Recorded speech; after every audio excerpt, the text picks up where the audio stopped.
सगळेजण न्यूमरिकल लिहून घेतील नोटबुक मध्ये. RLC series circuit consists of R 10 ohm, L 0.1 Henry, C 50 microfarad. Micro आहे, मायक्रोचं फॅरेड मध्ये कन्व्हर्जन केल्यावर कसं करणार? 50 × 10⁻⁻6 फॅरेड. काय काय कॅल्क्युलेट करायचं आहे? Impedance, current, active power, and when it is connected to the AC source 230 volts 50 hertz. Active पॉवरचं इक्वेशन काय असतं कोणी सांगाल का? काय असतं ऍक्टिव्ह पॉवरचं इक्वेशन? बोला.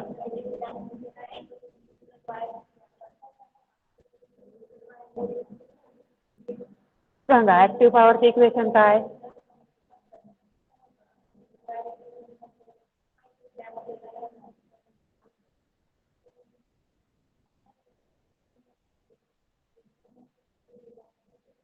बोला पटकन, काय असतं ऍक्टिव्ह पॉवरचं इक्वेशन?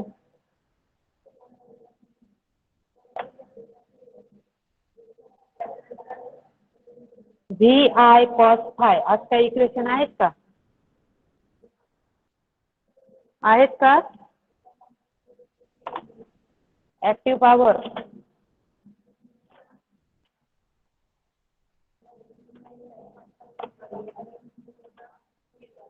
पॉवर ट्रायंगलच्या 3 साइड आपण बघितल्या होत्या, बरोबर का? पॉवर ट्रायंगल मध्ये ऍक्टिव्ह पॉवर, रिएक्टिव्ह आणि टोटल पॉवर जे असते तिच्या 3 साइड कोणत्या कोणत्या असतात सांगितलेलं होतं मी लास्ट लेक्चरला.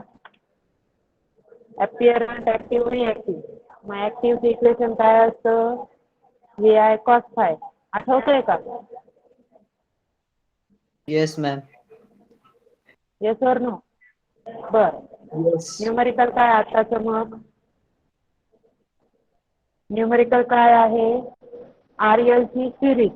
R किती आहे? R 10 ओहम हा रजिस्टर.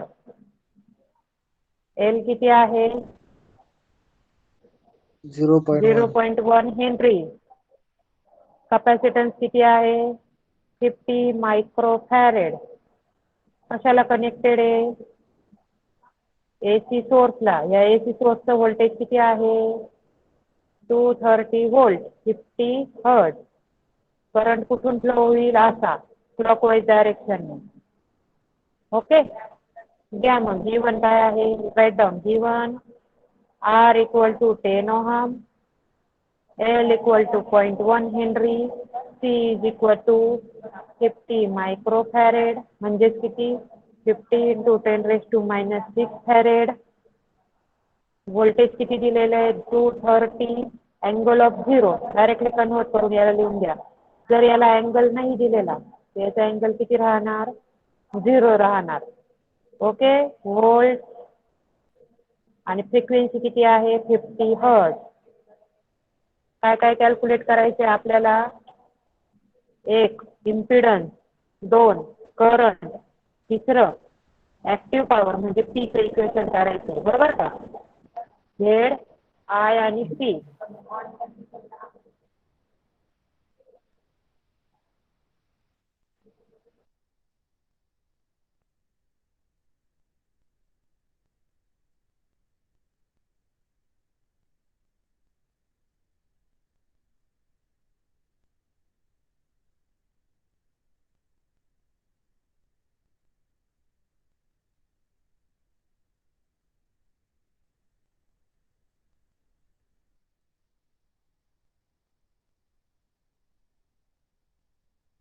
आवाज नाही येत. ब्लर दिसतंय मॅम. आवाज येतोय आता? हो. आवाज येतोय सगळ्यांना? R चा काय, येस. Z चा काय फॉर्म्युला होता? R + JXL - XC फॉर्म्युला होता. हा, टाका मग व्हॅल्यू डायरेक्टली. XL ची 2π असेल आणि XC असेल 1/2πfc. टाका मग. R किती होता? 10 plus J in bracket 2, double bracket करा, 2 × π × 50 × L किती आहे? 0.1 bracket complete minus 1 divided by 2 into pi into 50 into किती आहे 50 into 10 raised to minus 6 कारण की कॅपॅसिटन्स पण आपला किती आहे 50 मायक्रोफॅरेड बरोबर ना काढा मग 2 पाय एस एल काढा 2 पाय एफ ची पण व्हॅल्यू काढा सांगा किती आलं 1 into 2 into पाय into 50 into 0.1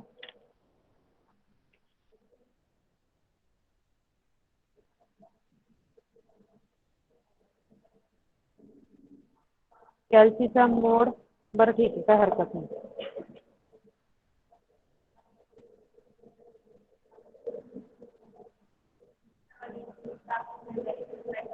सांगा किती आलं 31.41 पुढचे 3-4 डिजिट कन्सिडर करा 31.4159 आलंय का हो Yes, ma'am. Okay minus 1 divided bye 2 pi F C direct calculate करून सांगा किती आलं 1 डिवायडेड बाय 2 पाय 50 into 10 raised to minus 6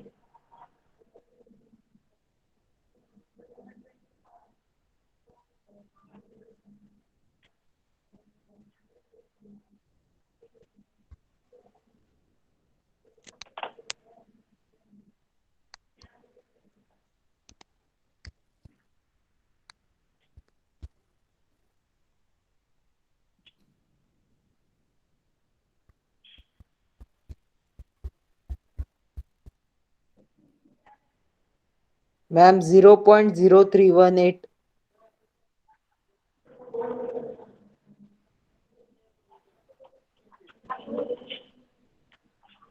परत एकदा सांगाल 0.0318.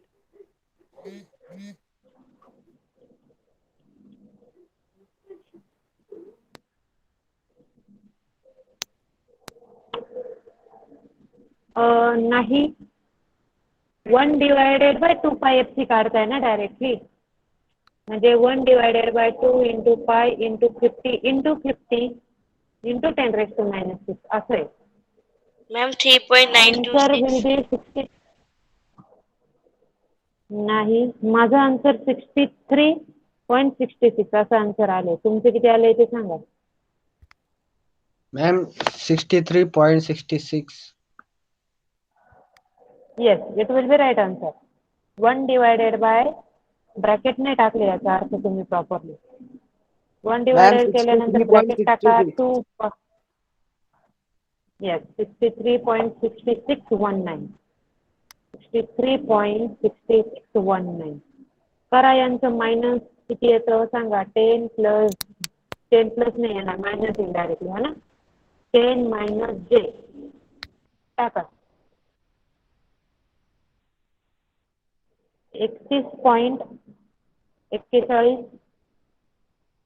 31.4159 मायनस आन्सर इट्स 32.246 आलं का इट्स 32.2460 म्हणजे तुमचा झेड भेटला तुम्हाला 10 मायनस जे 32.2460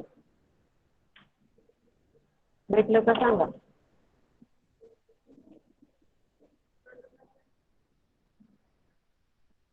भेटलं का Yes, ma'am. सगळ्यांचं okay convert this value into the polar convert this value into polar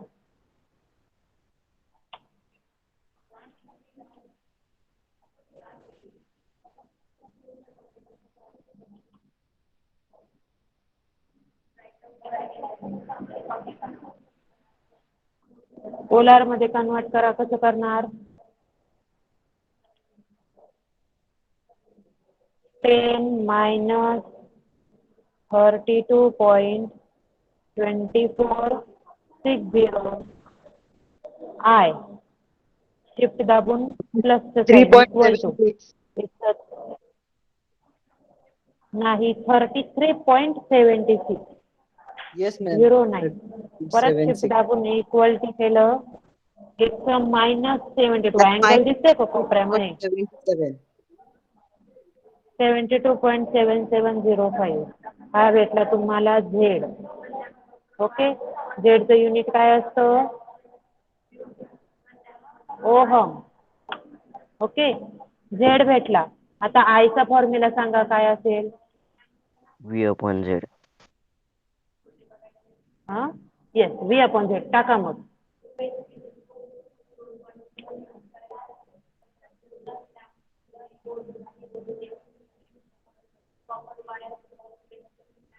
टाका मग पटकन. V/Z ची व्हॅल्यू टाका.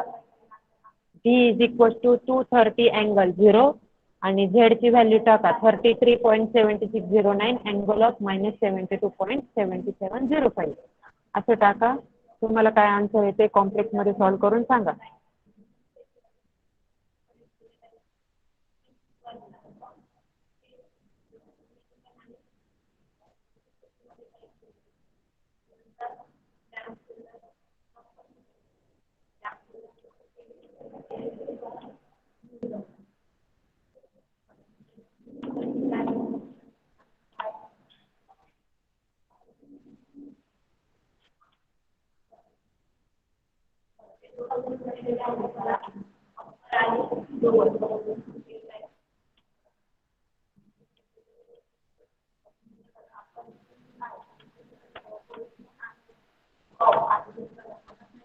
किती आलं?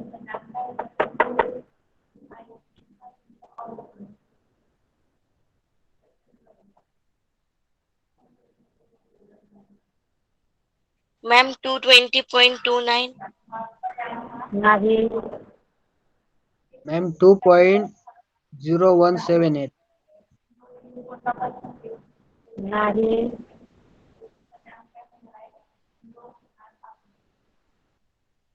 Double bracket 230 point 230 angle of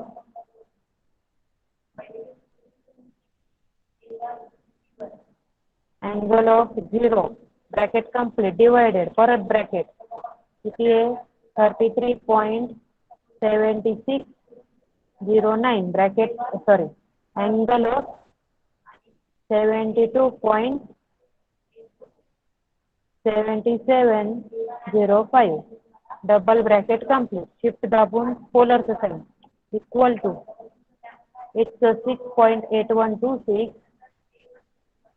काय तुम्ही काय काढताय I is equal to V/Z it's 6.8126 shift दाबून इक्वल टू करा अँगल ऑफ -72 इट्स +72.7705 आपण वरती मायनस अँगल टाकलेला नव्हता त्यामुळे असं आन्सर आलंय आपलं. हे बघा इथे मायनस टाकायला पाहिजे होतं तर इथे प्लस आहे म्हटल्यावर मायनस आलं. काय आले आन्सर 6.8126 अँगल ऑफ 72.77. आता जर तुम्हाला हे कॉम्प्लिकेटेड वाटत असेल तर एक परत सिंपल मेथड सांगते मी डिव्हिजन करण्यासाठी. I is equal to V/Z काय होतं V 230 अँगल ऑफ 0 बरोबर आहे. Z ची व्हॅल्यू किती आहे दॅट इज 33.7609 अँगल ऑफ -72.7705 ही तुमची व्हॅल्यू आली. ओके, आता डायरेक्ट काय करा हा मॅग्निट्यूड आणि हा मॅग्निट्यूड यांचे डिव्हिजन करा आन्सर जर पाहिजे असेल तर डायरेक्ट करा 230 भागिले 33.7609 किती आलं सांगा. किती आलं सांगा. 6.81261. येस 6.8126 बरोबर आहे. अँगल आपल्याला माहिती आहे अँगलचं कसं असतं वरचा अँगल मायनस खालचा अँगल म्हणजे 0 मायनस ऑफ -72.77 मायनस मायनस काय होतील प्लस होतील म्हणजे 72.7705 हा काय झाला तुमचा आय. म्हणजे कॅल्सीवर एवढं सॉल्व्ह करण्यापेक्षा ही सिंपल मेथड आहे. तुम्ही ही व्हॅल्यू डायरेक्ट घेतली असती तरी कन्व्हर्जन करता आलं असतं कॅल्सीवर पण ऑलरेडी तुम्ही पोलार मध्ये घेतलेली व्हॅल्यू, त्यामुळे डायरेक्ट कन्व्हर्जन करण्याची गरज नाही. सिंपल मॅन्युअली करा सॉल्व. मॅन्युअली कसं करतात, मॅग्निट्यूडची डिव्हिजन करायची, मॅग्निट्यूडची डिव्हिजन करायची आणि अँगलला पहिला अँगल मायनस दुसरा अँगल करायचा. आला काय?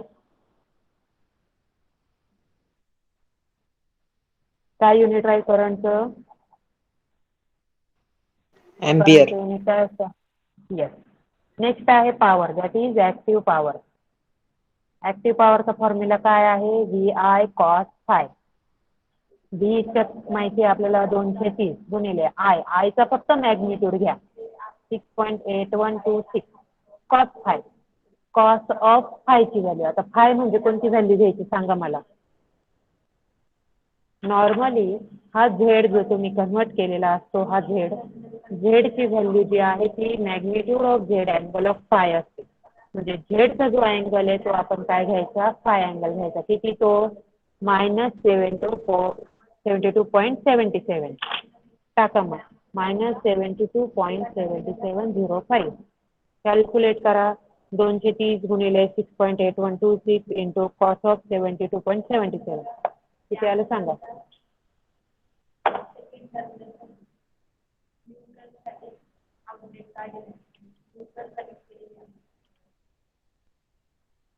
Ma'am, 464.0809. 464. 0809. 0809 युनिट काय असेल? युनिटला अर्धा मार्क सांगा. सांगा युनिट काय? Ohm. ओहम. ऍक्टिव्ह पॉवरचे युनिट काय जरा बघा, आठवा जरा असं. घरामध्ये तुम्ही पॉवर आहे, एखादा बल्ब घ्यायला गेले, काय म्हणतात Watt. दुकानदाराला? Ma'am, wait. Watt. Watt unit काय आहे? वॅट पॉवरचं. कळालं का न्यूमरिकल सगळ्यांना? Yes, ma'am.